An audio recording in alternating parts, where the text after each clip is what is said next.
इस मुद्दे का प्रारंभ करता हूं, क्योंकि हमारे साथ आप मुस्लिम स्कॉलर हैं, तो उजमा परवीन जी से ही शुरुआत करते हैं कि उजमा जी, इस्लाम के नजर में डेमोक्रेसी क्या है? या डेमोक्रेसी एक इंग्लिश वर्ड है, इस्लाम के अंदर तो जमहूरियत की बात की गई है, तो जमहूरियत की बात है तो वो क्या है? हम भारत में लोकतंत्र कहते हैं, ये कोई अलग चीज है, क्या कहेगी आप? देखिए, पहले तो ये उजमा परवीन जो मुस्लिम स्कॉलर है, मैं एक सोशल एक्टिविस्ट हूँ, तो मेरा नाम फिलहाल सोशल एक्टिविस्ट से जोड़े। स्कॉलर का दर्जा बहुत ऊंचा होता है। अच्छा, गुरु धर्म जो होते हैं बहुत सम्मानजनक होते हैं, ठीक है।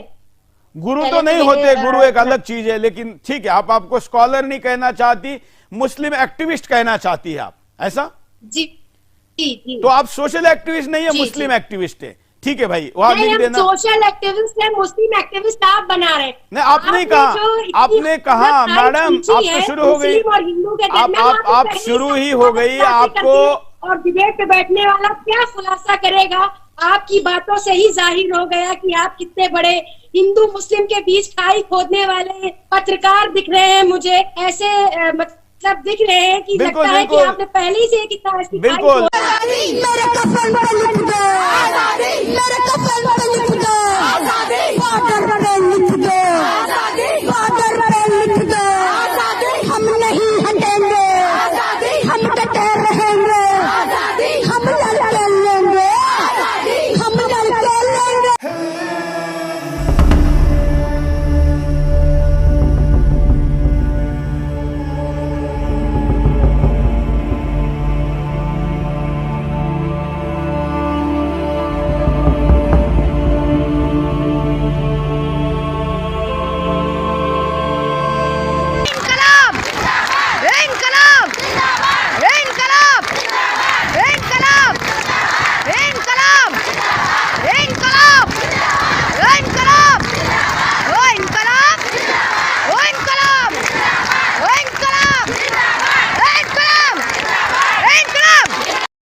सुरेश चौहान के, ऐसा है उजमा जी, सुरेश चौहान के का जन्म नहीं था तब तक हिंदू मुसलमान गले लग रहे थे, कितना प्यार था, कितने देश एकत्र हो गए, जो मुसलमान थे वो भी हिंदू हो गए।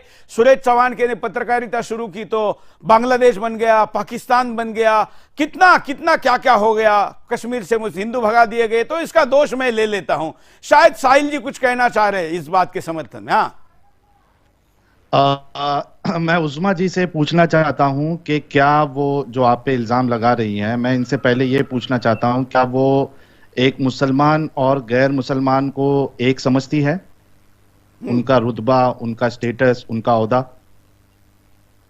आमने सामने लीजिए इनको, बोलिए उज़मा जी, बोलिए। उज़मा जी, आपकी आवाज मुझे सही से सुनाई नहीं थी, दोबारा बोलिए, जरा मुझे रिपीट करेंगे क्वेश्चन? जी उज़मा जी, मैं आपसे ये पूछ रहा हूं कि अभी आपने सुरेश जी को कुछ चीज़ें बोली है, जैसे कि सुरेश जी जो है वो हिंदू मुसलमान का दंगा करा रहे हैं या फिर बहुत तेज़ बोल रहे हैं या कुछ तीखा बोल रहे हैं। मेरा सवाल आपसे ये है कि क्या आप एक मुसलमान और गैर मुसलमान मुशरिक काफिर, क्या इनके दर्जे को एक समझती है आप? Common citizen, equal citizen? देखिए, संविधान जो हमारा है वो सबको बराबरी का अधिकार देता है हिंदुस्तान में। आप लोग अगर बार बार उसको उज़मा जी यूनाइट करने के बजाय अलग अलग रास्तों की आई खींचेंगे, तो पहले से आपने अलग कर दिया। और दीन, और रही बात एक बार, हिंदू चाहे हो, चाहे इस्लाम हो, चाहे हिंदू हो, चाहे बौद्ध हो, चाहे क्रिश्चियन हो, सबको अपने मजहब को फॉलो करने का अधिकार हमारा संविधान देता है। तो आप बार बार इस मैडम, अरे मैडम, एक मिनट, आपके प्रश्न पे आने के पहले थोड़ा उनका समझा दें। हम तो आपको बुरखे के साथ अपने चैनल पर बैठने दे रहे, इससे ज्यादा आपको क्या चाहिए? अब आप इस विंडो में बैठ के नमाज पढ़ेगी तो नहीं पढ़ने दूंगा, लेकिन हाँ इसलिए आपको जो पूछा जा रहा है उस पे बोलिए ना। दो कौन क्या पहने, कौन कहाँ जाए, ये संविधान इजाजत देता है। मैं अपना बुर्का ओढ़ूं, ये मुझे संविधान इजाजत देता है। आप मुझे इजाजत नहीं देंगे कि मैं बैठूं पहन के या मैं ऐसे। अच्छा, अभी आप अभी प्रश्न का उत्तर दे, अभी आप प्रश्न का उत्तर दे। साहिल जी जो पूछ रहे हैं उसका उत्तर दीजिए बस। अच्छा, मैं फिर से इनसे पूछ लेता हूँ, इन्होंने अभी जवाब हमको दिया है हिंदुस्तान के संविधान के हिसाब से। मेरा इनसे सवाल है कि हिंदुस्तान का संविधान इनके लिए ऊपर या अल्लाह का कुरान इनके लिए ऊपर? जब आपको आपका संविधान इजाजत देता है अपने धर्म को फॉलो करने की और हिंदू को धर्म फॉलो करने की इजाजत देता है, तो सब आजाद है इस देश में। आप कहां? प्रश्न ये नहीं है, प्रश्न आजाद का नहीं है। मैडम चिल्लाइए मत, आपको प्रश्न का उत्तर देना होगा। ये जिलेबी मत निकालिए। ये जमहूरियत है, ये लोकतंत्र है। अरे ये आप हमको मत सिखाइए। आप इतना कि अल्लाह के कुरान से ऊपर संविधान है। आप इसका जवाब है। ये कह दीजिए कि साहिल, क्या नाम है जो भी है, साहिल जी, इनको मेरा यही जवाब है। आप फिर ये मान रही है कि आपके लिए कुरान से ऊपर संविधान है, तो फिर कोई प्रॉब्लम नहीं है। आप एक बार बोल दीजिए सबके सामने कि जो हमारा कुरान कहता है वही कहीं ना कहीं संविधान भी है, तो हम दोनों को फॉलो करके चलते हैं, क्योंकि हम जमहूरियत के मुल्क में रहते हैं, ना ही हम इस्लामिक मुल्क में रहते हैं, ना ही हम हिंदुत्व मुल्क में रहते हैं। और इसको कोई हिंदुत्व बनाने की कोशिश करेगा तो ये भी सही नहीं है, कोई इसे इस्लामिक मुल्क बनाने की कोशिश करे तो ये भी सही नहीं है। हमें अपने दोनों रुख से चलना है। बाकी आप अपनी बात को रख सकते हैं। उज़्मा जी, इतना जज्बाती होना सेहत के लिए अच्छा नहीं होता। मैं जज्बाती नहीं हूँ, मुझे लग रहा है ना कि आप ऐसे जानबूझ के कंट्रोवर्सी करना चाह रहे हैं कि भी कोशिश करिए। जवाब दूं, मैं ऐसे ही बोलती हूँ, मैं जज्बाती हूँ। आप कोई राखी सावंत तो है नहीं कि आपको कोई कंट्रोवर्सी हम करवा रहे हैं। आपसे हम क्यों कंट्रोवर्सी करेंगे? हम क्यों कंट्रोवर्सी करेंगे? हमने आपको बड़े सम्मान के साथ आपको बिठाया है। हमने इस शो की शोभा बढ़ाने के लिए आपको बिठाया है, हो हल्ला करके खराब करने के लिए नहीं बिठाया। अब शालीनता, आप इस्लाम को रिप्रेजेंट कर रही है, आप इस्लाम को रिप्रेजेंट कर रही है। कमजोर होंगे तो देश कमजोर होगा। तो हमने, अरे भाई आप भाषण ही ज्यादा दे रही है। जज्बाती हो के आप भी ना बोला करें। मैं आपकी काफी आप भाषण ही दे रही है। आप सुनिए ना, पहली बार बैठी हूँ यहाँ। अच्छा, आप हवल्ला तो आप लोग ने मचा रखा है। अच्छा, ठीक है। मीडिया ने मचा रखा है। अच्छा, आपको हवल्ला हम लोग नहीं मचाते। अच्छा, आपको अवसर दिया, ये हमने अच्छा किया कि बुरा किया? आपका शुक्रिया भाई। हाँ बस, धन्यवाद। अब इनको थोड़ा चुप करिए थोड़ी देर। अब मेरी बात सुन लीजिए। हाँ, मेरा पॉइंट बाकी है। अब इन्होंने कहा कि भाई हमारा कुरान जो है कहीं ना कहीं वही संविधान जो है या हिंदुस्तानी संविधान से मैच खाता है। जो पहला पॉइंट उन्होंने रेस किया कि हमारा संविधान जो है उसके नजदीक हिंदू, मुसलमान, सिख, ईसाई, जो भी आप, irrespective of whatever faith you follow, religion, आप एक बराबर है संविधान की नजर में। लेकिन क्या कुरान की नजर में बराबर है? तो आप देखिए सूरह बय्यिना, सूरह नंबर 98, इसकी आयत नंबर 23 है। क्या कहती है? सॉरी, हाँ, आयत नंबर 6 है।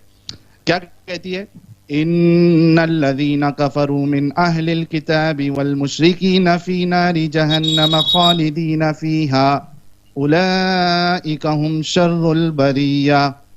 आपका कुरान, आपका अल्लाह ये कह रहा है कि जो लोग काफिर है यानी अहले किताब और मुशरिक, वो दोज़ख की आग में पड़ेंगे और हमेशा इसमें रहेंगे। ये लोग सब मखलूक से बदतर है। जो मुशरिक है, पॉलिटिस्ट है, अहले किताब है यानी हिंदू, क्रिश्चियन, इसको आपका कुरान कहता है कि ये वर्स्ट ऑफ क्रिएचर है। आप कह रही है कि सब एक है, आपका अल्लाह कह रहा है ये वर्स्ट ऑफ क्रिएचर है, यानी सुअर से भी गया गुजरा है। तो अभी आप अल्लाह की बात मानेंगे? पढ़ा है, इसका मतलब आपको शरीयत, आप आधा कुरान पढ़कर आ गए, खाली वो आयतें पढ़कर आ गए जहाँ पर जो चीजें एक पर्टिकुलर लिखी गई। जब आपने या अय्युहन नासु नहीं पढ़ा है, लोगों के लिए, लोग, हाँ, इंसानियत, हम हमारा इस्लाम जो इस आयत का जवाब की तालीम देता है उसमें ये नहीं कहता है कि कहाँ है हिंदू की मदद ना करो या ईसाई की मदद ना करो या सिख की मदद ना करो। अगर कहाँ है इंसानियत? आपका हिंदू भी है तो आपके ऊपर उतना ही फर्ज है जितना आपके लिए मुसलमान के लिए फर्ज है। आपने यहाँ हिंदू को तो जीने का हक ही नहीं है। इस्लामिक आप ये आयत पढ़ते हैं, इस्लामिक शरिया में हिंदू को तो जीने का हक ही नहीं है। पूरा कुरान पढ़ना चाहिए, आपको सही जानकारी नहीं है दीन के बारे में। इस आयत का रेफरेंस, तब आप बताएंगे। इस आयत का जवाब दे दीजिए। इस आयत का जवाब दे दीजिए। माशाल्लाह काफी अच्छी करेक्ट कर लेते हैं आप, तो आप थोड़ा सा पूरा कुरान मुकम्मल पढ़े, देखिए क्या बताया इस आयत का जवाब दे दे। इंसानियत। मैडम मोहतरमा जी आप जब चिल्ला रहे ना तो आपका आवाज स्काइप से खराब आ रहा है, इसलिए आपकी बात पहुंच नहीं रही। आप शालीनता से कहिए ना, आपको इतना अच्छा स्पेस मिला है, इस आयत का जवाब टाइम मिला है, तो आप जरा शालीनता से ठीक आवाज में बोलिए। आप ऊंची बोलेगी तो आपका आवाज आपका सुनाई नहीं देगा, आपका आवाज सुनाई दे, क्योंकि आप जितना ज्यादा बोलेगी उतना आपकी बात लोग सुनेंगे। तो जरा धैर्य से बात करिए। हाँ साहिल जी। ठीक है, मेरा मजहब ये कहता है इंसानियत के लिए जियो। और इंसान, अरे भाई आप सुनिए ना, आप पड़ोसी इंसानियत के नाते आपका मजहब आपको क्या स्टाइल और शैली दे रहा है, आप खुद करके बता रही है। थोड़ा धैर्य से सुनिए।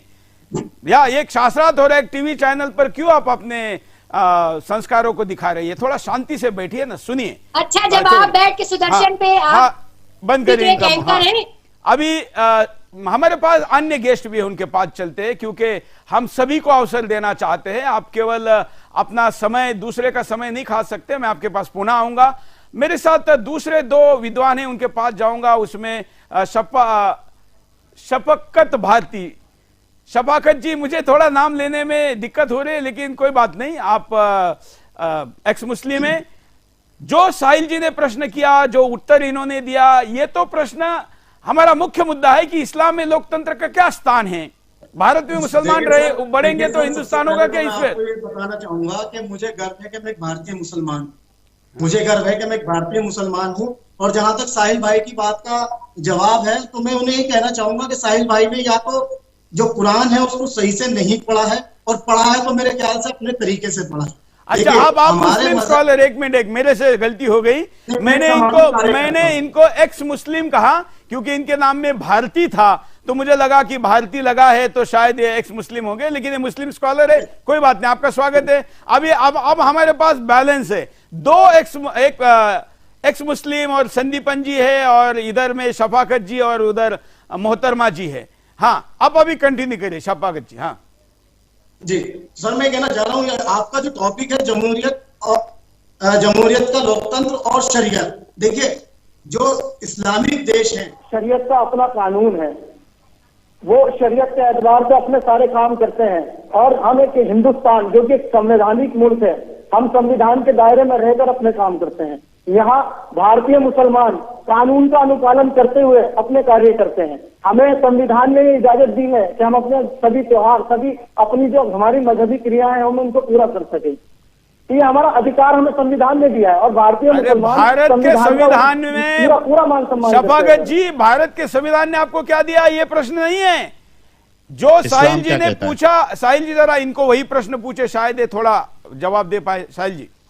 अच्छा, मैं आपसे ये पूछ रहा हूँ शफाकत भाई कि ये जो आपका अल्लाह कह रहा है कि जो गैर मुस्लिम है, मुशरिक है, जिसमें हिंदू, सिख, ईसाई सब आ जाते हैं, या अहले किताब में ईसाई, यहूदी सब आ जाते हैं, आपका अल्लाह इनको वर्स्ट ऑफ क्रिएचर कह रहा है। और इसके साथ साथ मैं और एक आयत का आपको हवाला दे देता हूँ, सूरे तौबा की आयत नंबर 27 है 28। इसमें आपका अल्लाह कहता है, या अय्युहल्लज़ीना आमनू इन्नमल मुशरिकूना नजस, या अय्युहल्लज़ीना आमनू इन्नमल मुशरिकूना नजस। मोमिनो, मुशरिक तो पलीद है, इम्प्योर है, नापाक है। तो दो हवाले मैंने आपको दिए हैं कुरान के रूप से। मैंने भाई कुरान में लिखा है, आयत दिखा दीजिए। आप मेरी बात सुन लीजिए, मैं कहना चाह रहा हूँ। देखिए, सूरे तौबा सूरा नंबर 9 आयत नंबर 28। अल्लाह जो है, अल्लाह ने पूरी कायनात के लिए रब्बुल आलमीन बनकर आए हैं। उन्होंने अपना जो संदेश वहां वहां भेजे हैं, वो पूरी तो रब्बुल आलमीन तो मुशरिकों को हमेशा हमेशा जहन्नम में जलाने की बात करता है। रब्बुल आलमीन आपका मुशरिकों को जहन्नम में जलाने की बात करता है, मुशरिकों से दोस्ती नहीं करो करके बोलता है, मुशरिकों को नापाक पलीत कहता है, इम्प्योर कहता है, मुशरिकों को वर्स्ट ऑफ क्रिएचर कहता है। इसका क्या जवाब दे? हमको देश से नहीं, हमको इस्लाम से जवाब चाहिए है कि जिस देश में आप रहते हैं उस देश के कानून को फॉलो करते हुए अपने देश के हित के लिए कार्य करें। देखिए, आप जो बात कर रहे हैं वो अलग विषय है, जहाँ आज की जो डिबेट थी वो एक अलग विषय बता दे।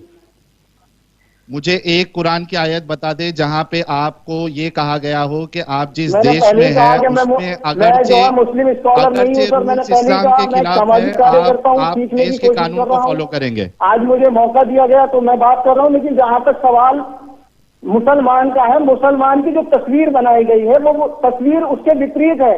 देखिए, नाम मुस्लिम रखने से चलिए एक मिनट में थोड़ी क्लैरिटी करूं शो में। यहां पर मुस्लिम सोशल एक्टिविस्ट ऐसा कोई स्थान नहीं है। अगर आप इस्लाम के जानकार है तो डिबेट में कंटिन्यू करिए। अगर आप कुरान को कोट करके बोल नहीं सकते तो आप क्वाइट कर सकते, आप इस शो छोड़ सकते, क्योंकि शो पूर्णतः कुरान के आधार पर है। आपका जुड़ने के लिए बहुत बहुत धन्यवाद। आप जा सकते हैं, क्योंकि मैं कोई मिसकंसेप्शन इस्लाम के बारे में फैलाना भी नहीं चाहता और मीठी मीठी गोल गोल बातें करके वास्तव को झुठलाना भी नहीं देना चाहता। मैं मैडम को भी उज्मा जी को ये पूछता हूं कि क्या आप क्वेश्चन पर रखा जाए? नहीं, आप ये इस्लाम के या कुरान को कोट करके आयत बोलकर उत्तर देगी? शायद इन्हें कुलिया अय्युहल काफिरून वाली आयत नहीं पता, कभी आधी आयतें पढ़कर आते हैं। सब पता है मैडम। तो चलिए आपको जो आयत पता है, आपको जो इस्लाम शरीयत कभी जबरदस्ती नहीं करता। आपको मैंने ये पूछा कि आप इस्लाम आप लोगों को आधी जानकारी लेकर चलिए, आप सुनती तो है नहीं। अरे भाई, आप बोलिए उस आयत पे वो बात करने के लिए तैयार है। अब आयत पर बात करेगी तो शो में रुकिए। मैं जवाब दे दूं? पूरा इंडिया देख रहा है आपके चैनल के संस्कार। चलिए, धन्यवाद आप दोनों का जुड़ने के लिए। आपका दोनों का धन्यवाद, क्योंकि हम सामाजिक कार्यकर्ता के रूप में चर्चा नहीं करना चाहते। हम बड़ी क्लैरिटी के साथ ये करना चाहते हैं कि जो इस्लाम पर चर्चा है, मतलब कुरान पर चर्चा करना चाहता है, इस्लाम में क्या कहा गया है उस पर शास्त्रार्थ करना चाहता है, और हमारे साथ जुड़े, बात को आगे बढ़े। अब मैं संदीपन जी के पास आता हूं। संदीपन जी, आप अभी इस विषय पर आइए। अब दोनों को मैं अभी समय दूंगा, आप चर्चा करिए। संदीपन जी। जी, मैं तो ये हवाले के साथ ही बात करता हूं। और ये जो मैडम जी कह रही है हमारे यहाँ जमहूरियत है, ये है वो है, तो आइए देखते हैं जमहूरियत का किस तरीके से सम्मान कुरान ने किया है। सूरह अनफाल आयत नंबर 39 को देखिए। तो सूरह अनफाल आयत नंबर 39 में अल्लाह तबारक व तआला जिक्र फरमाते हैं, वक़ातिलुहुम हत्ता ला तकूना फितनतु व यकूना दीनु कुल्लहु लिल्लाह, कि जब तक अल्लाह का दीन, जब तक अल्लाह का जो निजाम है पूरी दुनिया में फैल ना जावे, काफिरों को जहां पाओ वही कत्ल करो। जब तक अल्लाह का दीन फैल ना जाए दुनिया में, काफिरों को जहां पाओ वही कत्ल करो। देखिए कितना अच्छा डेमोक्रेसी है ना। आइए चलिए और भी देख लीजिए। यहाँ है कि अफा हुक्मुल जाहिलियती यबगून वमन अहसनु मिनल्लाहि हुक्मुल लिकौमी युक़िनून।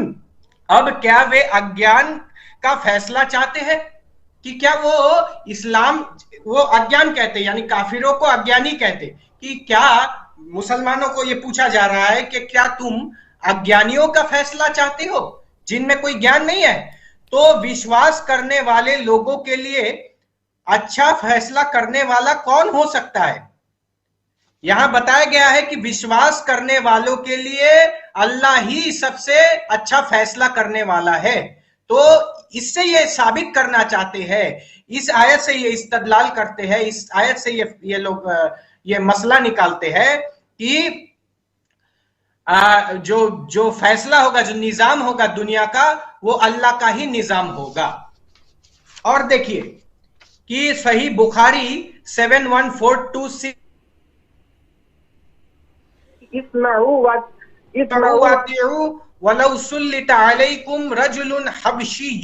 अल्लाह के रसूल सल्लल्लाहु अलैहि वसल्लम फरमाते हैं कि अगर कोई मुसलमान हबशी भी हो और वो तुम पर रूल कर रहा है और उसका चेहरा भी देखने लायक नहीं है, तो भी एक मुसलमान के लिए फर्ज है कि उसकी हर एक बात को आंख बंद करके वो माने। और अगर मुस्लिम निजाम आ जाए तो आप देखिए कि किस तरीके से अल्लाह के रसूल सल्लल्लाहु अलैहि वसल्लम सही मुस्लिम 2167 में कहते हैं कि अन अबी हुरैरा अन्ना रसूलुल्लाह सल्लल्लाहु अलैहि वसल्लम क़ाल ला तब्दउल यहूद वलन नसारा बिल सलामी फइद लकीतुम अहदुम फी तरीक़िन फतरुहु इला अदयक़िही। ये अल्लाह तबारक व तआला के रसूल सल्लल्लाहु अलैहि वसल्लम ये फरमाते हैं कि यानी ये इस्लामी निजाम का मैं आपको बता रहा हूं कि रसूलुल्लाह के जमाने में रसूलुल्लाह कह रहे हैं कि यहूदियों और ईसाइयों को सलाम भी मत करो, यानी अस्सलामु अलैकुम व रहमतुल्लाहि व बरकातुहू, ये शब्द से भी उनको ना नवाजो। ये है इस्लामी निजाम का बेसिस कि एक काफिर को आप सलाम भी नहीं कर सकते।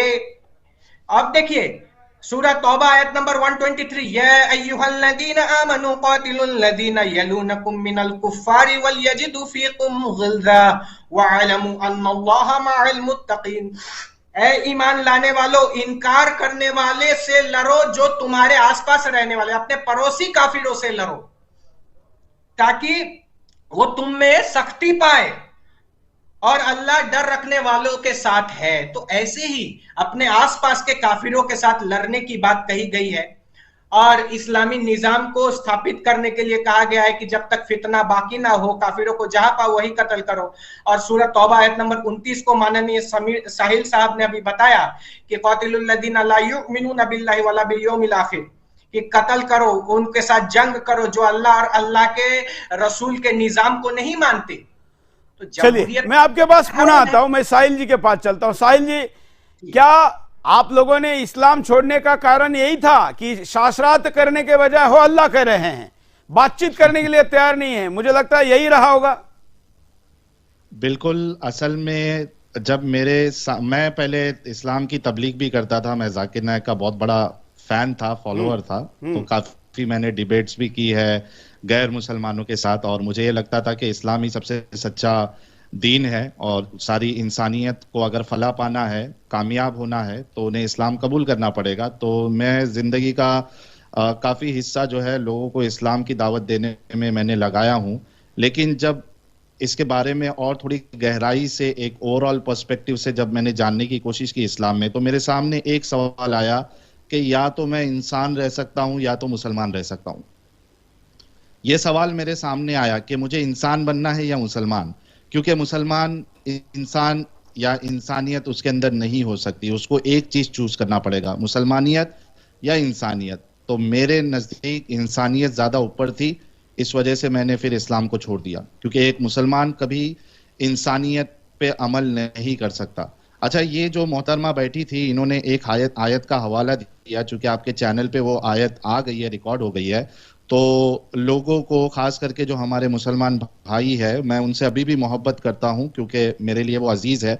मुझे ऐसा लगता है कि उनको बेवकूफ़ बनाया गया है इस्लाम के नाम पर, और उन्हें इस्लाम की हकीकत बताना ज़रूरी है। तो मेरा कभी ये मौक़िफ़ नहीं रहा है कि मुसलमानों के साथ हेट किया जाए, उनसे नफ़रत की जाए, बल्कि उनको इस्लाम की हकीकत बताई जाए ताकि वो भी इस जंजाल से बाहर निकले। तो चूंकि उन्होंने एक कुरान की आयत का हवाला दिया है सूरह काफिरून का, तो मैं समझता हूं कि आपके इस न्यूज़ चैनल के माध्यम से आधी अधूरी बात नहीं जाना चाहिए, एक कंफ्यूजन नहीं होना चाहिए। उन्होंने सूरह काफिरून की बात की जिसमें अल्लाह कहता है, जो उन्होंने कोट किया, और हिंदुस्तान के अक्सर जो मौलवी हजरात आप बुलाएंगे अपने चैनल्स पे या बाकी कोई भी चैनल्स पे, उनके पास ये 2-3 आयत ही होती है जहां से वो सोचते हैं कि हम बच जाएंगे, लेकिन नहीं बच सकते। वो आयत क्या है? लकुम दीनुकुम वलिय दीन, कि तुमको तुम्हारा दीन, रिलीजन, और हमारे लिए हमारा रिलीजन। अब देखिए, इसका अगर आप कॉन्टेक्स्ट देखें, ये किस वजह से नाजिल हुई और इसके बाद वाली आयत क्या हुई, तो पूरा जो कंफ्यूजन है वो क्लियर हो जाएगा।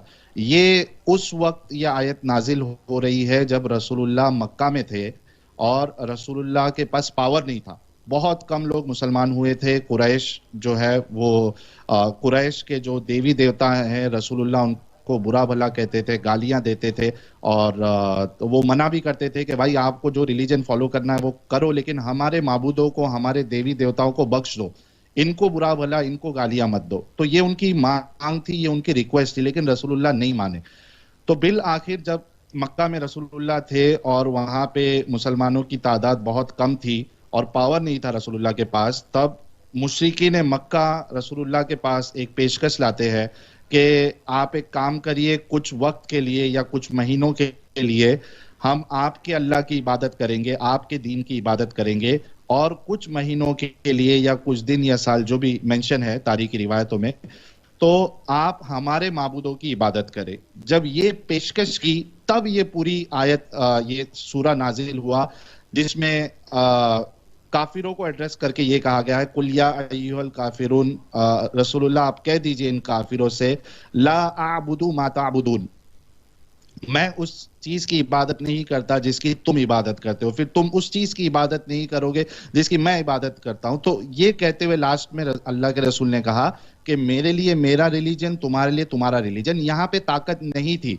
यहाँ पे अल्लाह ने ऑप्शन दिया कि आप अपने रिलीजन को फॉलो कर सकते हो। लेकिन जैसे ही रसूलुल्लाह मदीना हिजरत किए, माइग्रेशन हुआ उनका, वहां से सपोर्ट मिला अंसार का, तो सबसे पहली कुरान की जो जिहाद की आयत है, जो अभी संदीपन भाई ने भी आपके सामने बताई है, वो नाजिल हुई। उसमें क्या है, उसमें देखिए, एक मिनट रुकिए, ये स्क्रीन थोड़ा मैं यहाँ कर देता हूं। सूरह अनफाल, सूरह नंबर 8, आयत नंबर 39 क्या कहती है? वक़ातिलूहुम हत्ता ला तकून फितनतुन व यकून अद-दीनु कुल्लुहु लिल्लाह फ़इन इंतहू फ़इन्नल्लाह बिमा यअमलून बसीर। अब इसमें फता मोहम्मद जलंधरी साहब इसका तर्जुमा करते हैं, ट्रांसलेशन करते हैं, उर्दू में लिखते हैं, और उन लोगों से लड़ते रहो यहां तक के फितना यानी कुफर का फसाद, यानी डिसबिलीविंग का जो फितना है ये बाकी ना रहे, इनसे लड़ते रहो और दीन सब खुदा ही का हो जाए। यानी जो रिलीजन है, जो सिस्टम है, जो निजाम है पूरी दुनिया में, वो सिर्फ और सिर्फ अल्लाह का होना चाहिए, यानी इस्लाम का निजाम होना चाहिए। और अगर ये बाज आ जाए तो खुदा इनके कामों को देख रहा है। अगर ये तौबा कर ले, अपना कुफर छोड़ दे, अपना शिर्क छोड़ दे, मुसलमान बन जाए, तो अल्लाह इनके आमालों को देख रहा है। तो अगर आपको ये इजाजत है कि आपको आपका दीन और हमको हमारा दीन, तो इसके बाद जब पावर आई तो रसूलुल्लाह ने ये क्यों कहा कि भाई अब ये सब नहीं चलेगा, कुफर, फसाद, मुशरिक, यानी आप मूर्ति की पूजा कर रहे, आप किसी और की पूजा कर रहे, आप जीसस को अपना रब मान रहे, ये सब नहीं चलेगा। अभी अब ताकत आ गई है, अब सिर्फ और सिर्फ अल्लाह का निजाम चलेगा। तो वो उस वक्त आयत आई थी जब रसूलुल्लाह कमजोर थे, ताकत नहीं थी। ये आयत तब नाजिल हुई जब रसूलुल्लाह के पास सपोर्ट आया। इसके अलावा आप देखिए कि जो अहले किताब है, मुशरिकों को तो जीने का हक ही नहीं है। अगर कोई इस्लामिक हुकूमत, खलीफा, अगर कोई मुशरिक देश पे अटैक कर दे, जैसे हिंदुस्तान में कई सारे मूर्ति पूजक है, मैं उसको इस्लामिक टर्म में बोल रहा हूं, अगर उसको हम रिलीजन से जोड़े तो हिंदू है, जो भी मूर्ति पूजा करता है, तो इस्लाम ने तो मूर्ति पूजक को जीने का हक ही नहीं रखा है। अगर वो हमला करते हैं तो मूर्ति पूजक जितने मर्द है उनको तो मार दिया जाएगा, उनकी औरतों को, उनके बच्चों को स्लेव्स बना लिया जाएगा, फिर उन औरतों के साथ सेक्स करना भी अलाउड, उन औरतों को बेचना भी अलाउड। ये इस्लामिक निजाम अगर आ जाता है। हाँ, जो अहले किताब है, जो ज्यूज है, जो क्रिश्चियन है, या फिर जो जोरास्ट्रियन है, ये तीन जो ऑप्शन है, इनके पास एक ऑप्शन दिया गया है कि अगर आप इनसे जंग करते हो, इन पे अटैक करते हो और ये हार जाते हैं, तो इनसे गुंडा टैक्स लिया जाएगा, हफ्ता वसूली की जाएगी इनकी जान को छोड़ने के बजाय। तो इनको मारा नहीं जाएगा, ज्यूज और क्रिश्चियंस लोगों को या जोरास्ट्रियन को, बल्कि इनसे गुंडा टैक्स लिया जाएगा और वो जलील होके ये टैक्स देंगे कि भाई हमने तुमको छोड़ दिया। ये सूरह तौबा, सूरह नंबर 9, आयत नंबर 29। तो किसी का ये कहना कि लकुम दीनुकुम वलिया दीन ला इकराह फिद्दीन, ये बिल्कुल यानी एक धोखा देने के बराबर है, क्योंकि जो असल इस्लाम है वो ये है कि सिर्फ और सिर्फ दीन अल्लाह का होगा। इसके अलावा आप देखिए कि अगर इस्लामिक निजाम आ जाए, शरीयत आ जाए किसी देश में या हमारे हिंदुस्तान में, तो चोर के हाथ काट दिए जाएंगे। जो आउट ऑफ मैरिज अगर शादीशुदा है, अगर वो आउट ऑफ मैरिज किसी के साथ रिलेशन रखता है, सेक्स करता है, तो उसको आधा जमीन में गाड़ के, उसको भी, उस औरत को भी जमीन में गाड़ के पत्थरों से मार के उनको मार दिया जाएगा। ये इस्लाम है, ये उसके अंदर इंसानियत है, ये उसके ऐसे कानून है। और इसके बाद जो, अगर सिर्फ इतना ही नहीं, आप एक बहुत अच्छे इंसान हैं, आपने सिर्फ इस्लाम छोड़ दिया, अगर इस्लामिक शरीयत है तो रसूलुल्लाह ने कहा है कि जो दीन छोड़ दे, जो इस्लाम छोड़ दे, उनको भी कत्ल कर दो। यानी अगर इंडिया, हिंदुस्तान में, हमारे भारत में अगर इस्लाम का निजाम आ जाता है तो हम जैसे लोगों को तो जीने का भी हक नहीं है, हमें तो मार दिया जाएगा। तो क्या हमारे मुसलमान भाई ये वाला इस्लाम, इतना दरिंदगी वाला इस्लाम हमारे देश में चाहते हैं? ये इनको फैसला करना है। मैंने जितनी भी बातें बताई है ये सारी की सारी कुरान और हदीस के रोशनी में बताई है, मैंने हवाला भी दिया है। और इसके साथ साथ जो मोहतरमा अभी बैठी थी सोशल एक्टिविस्ट बनके, इनसे मुझे ये पूछना था कि आपके रसूलुल्लाह ने आपको कम अकल कहा है, आपको कम अकल कहा है, डिफिशिएंट इन इंटेलिजेंस कहा है, आपकी मतलब आप क्या कहना चाहते हैं? मतलब आपका क्या कहना है कि महिलाओं के लिए कुछ कहा है? हाँ बिल्कुल। क्या क्या कहा है? महिलाओं के लिए रसूलुल्लाह ने कहा है कि ये जो महिलाएं होती है ये कम अकल होती है, इनकी अकल नाकिस होती है, डिफिशिएंट है ये नॉलेज में, और इनकी गवाही भी आती है। मतलब अगर एक गवाही देनी है तो 2 महिला चाहिए, एक नहीं चलेगी? एक मर्द, और अगर दूसरा मर्द अवेलेबल नहीं है तो 2 महिला चाहिए आपको, एक से काम नहीं बनेगा। मतलब हमने किसी मुस्लिम महिला को डिबेट में लेना भी गैर इस्लामिक है क्या? 2 लेके आना चाहिए आपको। अच्छा, 2 चाहिए तब एक आना चाहिए ताकि अच्छा। और इसके अलावा आप देखिए कि इस्लाम के अंदर ये जो महिला बैठी है, आई थी अभी, मुझे इनसे पूछना है कि अगर ये शादीशुदा है तो क्या ये अपने शौहर को सेक्स के लिए मना कर सकती है? अगरचे वो किचन में रोटियां बना रही है, अगर उसके शौहर के अंदर अगर गर्मी चढ़ी है और उसे सेक्स करना है तो क्या ये मना कर सकती है? और अगर वो मना करती है तो आपके रसूलुल्लाह कहते हैं कि फरिश्ते और अल्लाह रात भर लानत भेजते रहते हैं ऐसी औरत पे जो शौहर को मना कर दे। शायद ऐसा भी कुछ कहा गया है कि आप पेट से भी हो और कितवा महीना चल रहा है, ऐसा कुछ है? वो जर्जी साहब ने इसी जो हदीस थी कि आप ऊंटनी पे भी बैठी है और आपका शौहर आपसे हमबिस्तरी करना चाहता है, अपनी आग को बुझाना चाहता है, तो आप उसको मना नहीं कर सकती। और उन्होंने ये हवाला दिया था कि उस जमाने में ऊंटनी पे बिठाकर डिलीवरी की जाती थी।